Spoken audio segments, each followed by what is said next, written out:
Question है how many gram of CO2 gas is dissolve in 1 litre बोतल of carbonated water if the manufacture uses a pressure of 2.4 atm there का आपको pressure, ठीक है, bottling process at 27 degree Celsius given KH of CO2, है ना। जो इसके लिए देखो, इसके लिए आपको KH की वैल्यू भी दे रखा है, CO2 वाटर के लिए आपको KH की वैल्यू दे रखा है 29.76, देखो, और KH की यूनिट भी दे रखी है। देखो अब KH की यूनिट क्या दे रखी है तुम्हारे को, KH की यूनिट है भाई साहब ATM बटा मोल पर लीटर। तो ATM यानी प्रेशर, मोल पर लीटर को क्या बोल सकते हो आप, है मोल पर लीटर है तो मोलरिटी होगी, मोल पर लीटर क्या हो जाएगा, मोलरिटी, है ना।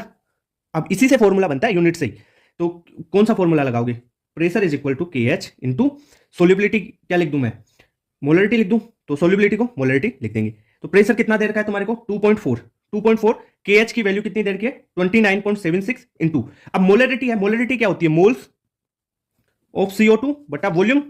यार मोलरिटी क्या होती है, मोल्स बटा वॉल्यूम ही तो होता है। ओके सर, अब अपने को तो मास निकालना है, तो मास भी निकाल लेंगे मोल्स से। कैसे निकालोगे, देखो 2.4 is equal to 2976 into moles of CO2 को क्या लिख सकते हैं अपन, मास बटा मोलर मास,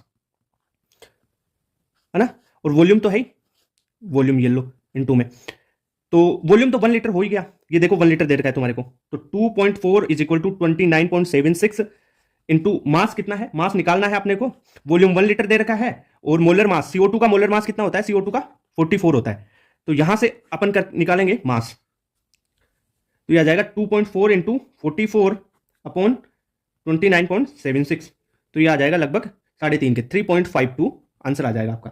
क्लियर बात।